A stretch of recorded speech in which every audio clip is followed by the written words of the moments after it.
This episode will introduce you to digital gold, Bitcoin, and the inside story of the misfits and millionaires trying to reinvent money.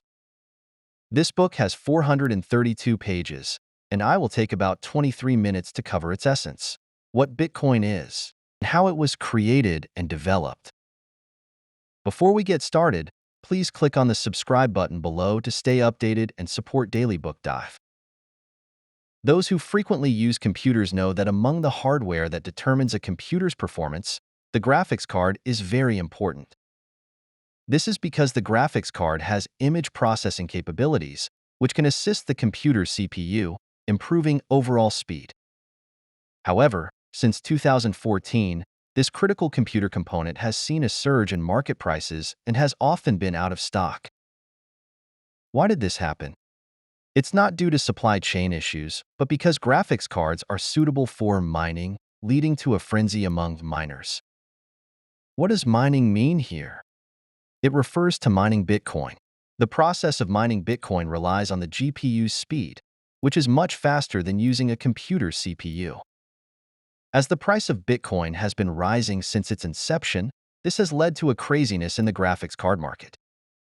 To understand the extent of this craziness, consider that when Bitcoin first appeared, $1 could buy 1,300 Bitcoins, whereas today, the price of one Bitcoin has exceeded $68,000.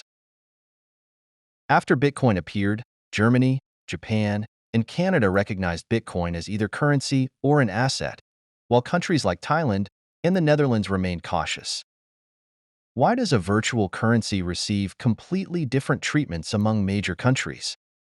What special attributes does Bitcoin have that cause so much debate? This is what the book Digital Gold is about. Many books on the market discuss Bitcoin, but most of them cover professional topics such as blockchain and big data finance. For ordinary people, although such content is authoritative, it is undoubtedly challenging to read. We don't necessarily need to understand these professional terms. We only need to know what Bitcoin is, how it developed step by step, and who helped Bitcoin achieve its skyrocketing price. Knowing this is enough to discuss Bitcoin with others. The author of this book, Nathaniel Popper, is an excellent financial journalist for the New York Times and a Harvard graduate. He spent several years writing this book through extensive interviews and research. It mainly covers the development of Bitcoin from its inception to March 2014. As a journalist, Popper focuses on making the book readable for readers without a professional background. The book has been highly praised by authoritative Western media and institutions such as the New York Times, the Financial Times, and McKinsey.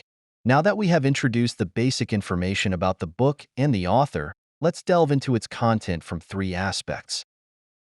First, what is Bitcoin? Second, which three people drove Bitcoin's development? Third, what three companies made significant contributions to Bitcoin's history? And what did they do to make Bitcoin as valuable as gold? Part 1. Let's understand what is Bitcoin. The origin of Bitcoin dates back to the 1990s. With technological advancement and digitization of life, people began to feel that the government knew too much about personal privacy. Information people wanted to keep private was still accessible to the government. The biggest threat to personal privacy was the government-controlled financial system. People need money to live, and the government always monitors where the money goes, making one's financial situation crystal clear to the government. This skepticism towards the government led cypherpunks to desire a currency free from government regulation. This growing idea drove programmers to explore feasible technical theories to support the abstract concept of digital currency, primarily using public key encryption and hash-cash methods. What is public key encryption? It ensures that encrypted information can only be decrypted by specific recipients through a dual encryption system.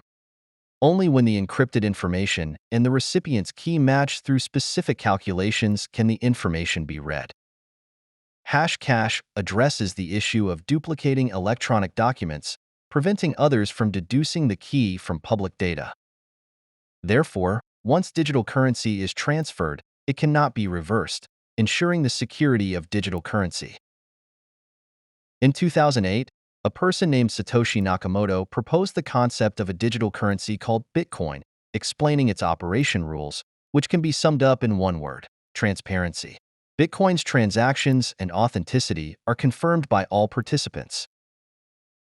For example, in a Bitcoin transaction, if Peter wants to give John 100 yuan, he announces it to his classmates. The classmates then check if Peter has enough money in his wallet. Peter shows his wallet to confirm he has enough. The classmates then ask John to show her wallet. After confirming, Peter gives the money to John. The classmates record this transaction and spread the word. In the Bitcoin network, a transaction is only valid if most computers record it. Similarly, Bitcoin's authenticity is confirmed only if most computers validate it, preventing cheating. In the Bitcoin network, a transaction is only considered valid if the majority of computers record its validity. Similarly, a Bitcoin is only considered genuine if verified by the majority of computers, preventing anyone from cheating by creating counterfeit Bitcoins. Of course, modifying the Bitcoin source code is possible, and Satoshi Nakamoto made the source code open to enhance Bitcoin's transparency and credibility. However, modifying the source code also requires the majority of computers' approval. For Bitcoin generation, Satoshi Nakamoto set standards.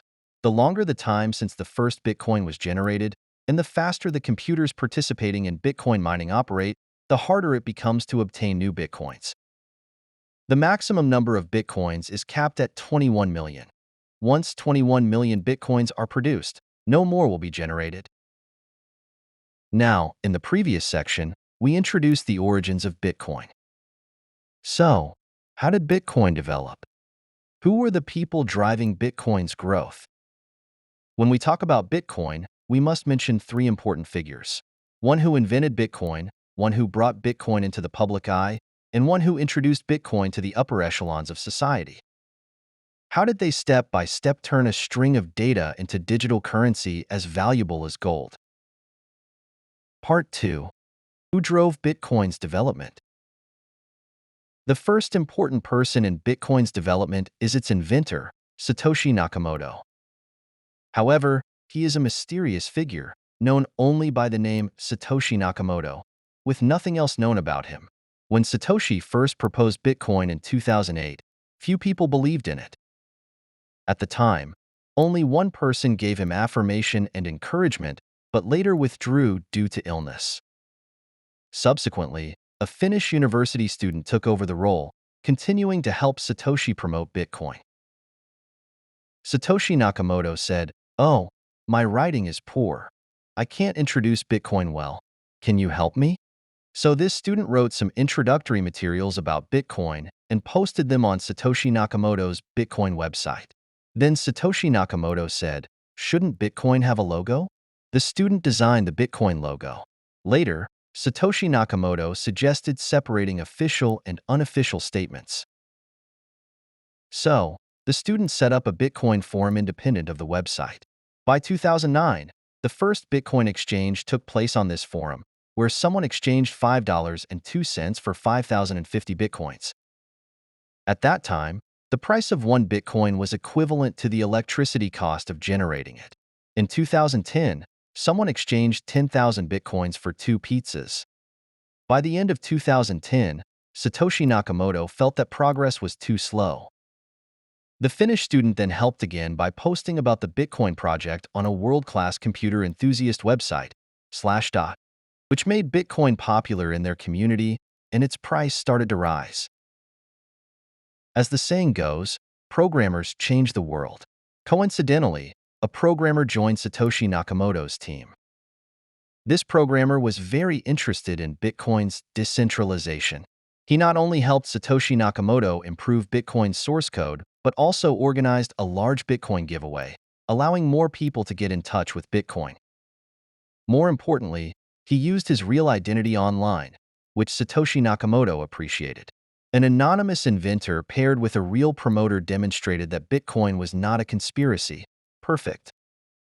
Satoshi Nakamoto felt Bitcoin had developed well and left a farewell post on December 12, 2010, completely exiting the online world. Satoshi Nakamoto's departure left many questions, the biggest being, who is Satoshi Nakamoto? Regardless of his identity, as Bitcoin's inventor and early promoter, Satoshi Nakamoto holds an unparalleled place in Bitcoin's history. He witnessed the first Bitcoin exchange and discovered many talents who continued to promote Bitcoin. He employed various methods to help more people understand Bitcoin. Bitcoin was valuable data, a concept Satoshi Nakamoto built into Bitcoin's rules from the start. Soon, the second important person in Bitcoin's development emerged, Roger Ver. He brought Bitcoin into the public eye. If Bitcoin was popular within a specific circle before 2011, the situation changed significantly afterward. Mainstream media began to cover Bitcoin, with Forbes and Time publishing articles about it. Roger Ver, hearing about Bitcoin on the radio, got excited. As a wealthy individual who once held noble political ideals but was let down by the government, he was very enthusiastic about a currency that could evade government surveillance. He advertised Bitcoin on highway billboards and radio programs, and he heavily bought Bitcoin, boosting its market. In April 2011, within 1 month, Bitcoin, now in the public eye, saw its price rise from about $1 to nearly $10. Roger Ver also invested in many Bitcoin startups, which later became major Bitcoin companies.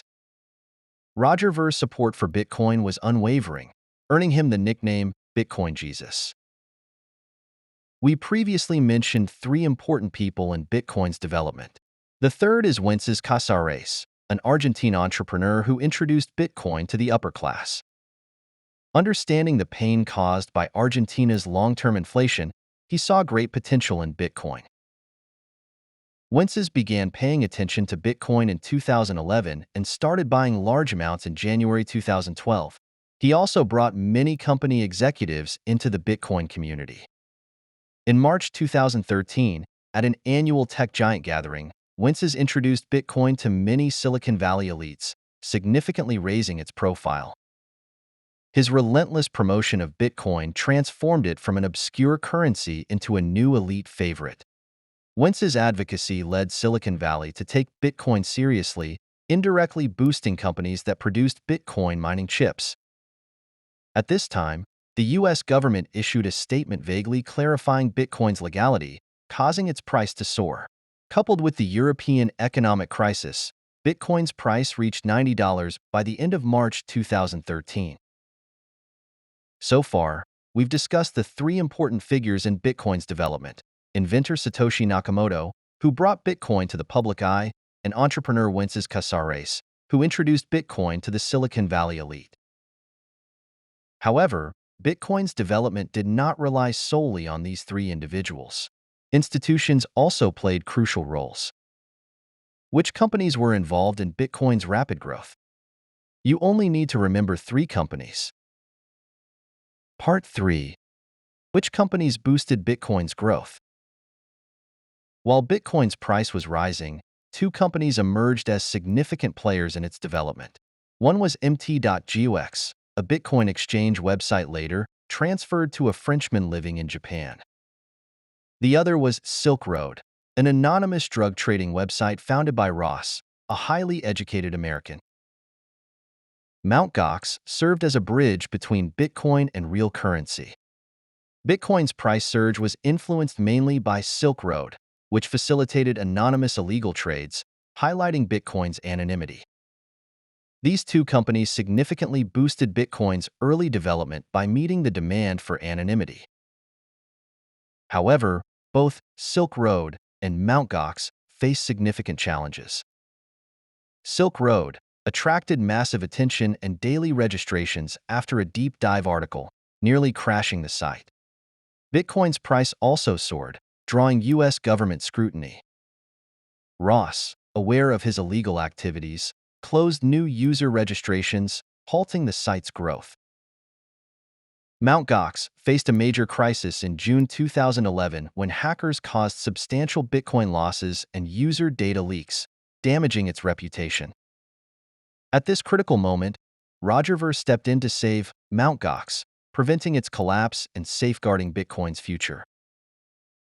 The third important company, BitInstant, was a secondary dealer for MT.GOX.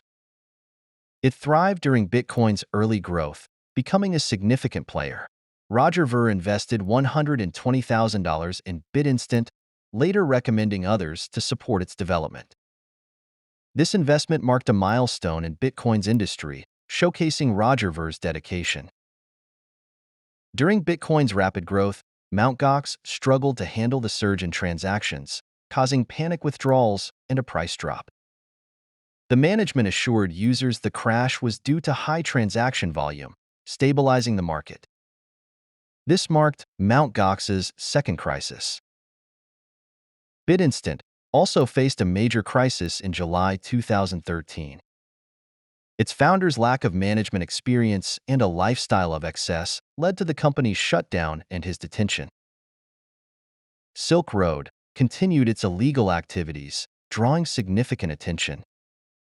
The FBI eventually infiltrated the site, leading to Ross arrest through early form messages. Ross arrest caused a temporary Bitcoin price dip, quickly rebounding as Silk Road only accounted for 4% of Bitcoin transactions.